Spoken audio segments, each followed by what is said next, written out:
pour réussir à résister aux pressions et aux courants des modes contre lesquels sa propre réflexion demeure impuissante. Il ne sait pas d'où vient le danger, où se cache le piège. Le croyant de tous les temps s'est tourné vers Jésus, aussi puissant que soient les génies du mal. Il existe en contrepartie la force qui peut nous guérir, nous sauver, nous exaucer. Jésus-Christ. Lui seul nous donne les réponses aux questions profondes que nous avons.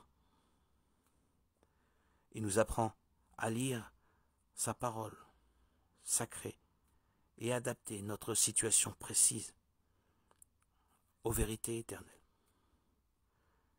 Il nous apprend à ne pas nous leurrer.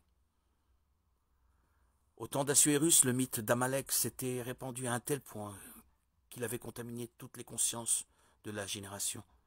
Le culte de la personnalité d'Aman, idole de ce mouvement, s'était répandu à un tel point que seul Mordechai résista. Il ne se prosternait pas, il ne marchait pas dans cette illusion collective. Mordechai était le juste de sa génération. Il parvint, avec la reine Esther, à démystifier le dictateur en démontrant à tous le ridicule du mythe en vogue. Il sauva ses frères du génocide en leur indiquant par quels moyens échapper au courant de mode de l'époque. Si l'on regarde attentivement le texte du livre d'Esther, on s'aperçoit que les méthodes préconisées par Mordechai étaient de la plus grande simplicité. Tout le monde aurait pu en dire autant. Tout le monde sait qu'il ne faut pas se leurrer. Il ne suffit pas de le dire, il faut le démontrer. Seul ce juste, qui a lui-même dépassé l'illusion, aura le secret de convaincre un cœur las, de motiver une conscience piégée et paralysée au point de l'amener au seuil de la vérité par sa réparation appropriée.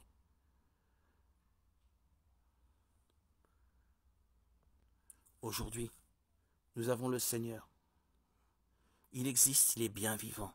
J'en témoigne moi-même. Aujourd'hui, depuis lors de mon baptême, le 26 septembre 2019,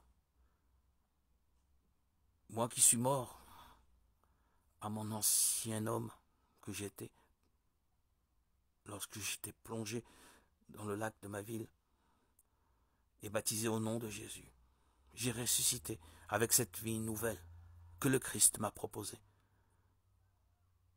Jésus est vivant. Il n'y a pas de génération orpheline. Tous ceux qui recherchent la vie doivent s'appuyer sur les paroles que le Seigneur nous a enseignées et demander le baptême, car c'est la porte, c'est l'accès au royaume.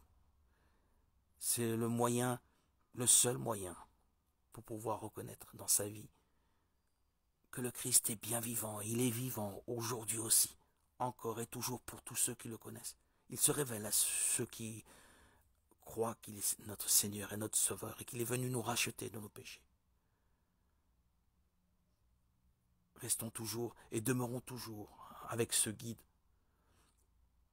que la providence, que Dieu le Père nous a envoyé pour nous éclairer et nous apprendre à ne pas nous leurrer. Je m'adresse à vous, très chers frères, très chères sœurs. Je m'adresse à tous ceux qui veulent se rapprocher de Dieu.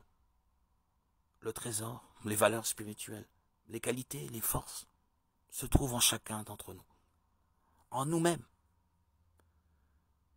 Mais pour découvrir cette fortune, ce trésor, il est nécessaire de suivre les pas du Christ, de s'attacher au Christ. Si vous n'êtes pas encore baptisé, demandez le baptême. C'est la porte d'accès au royaume. C'est le sésame qui vous révélera que le Seigneur est vivant, ressuscité. Vous pourrez vivre sa présence, comme je la vis encore aujourd'hui, 5 ans après mon baptême.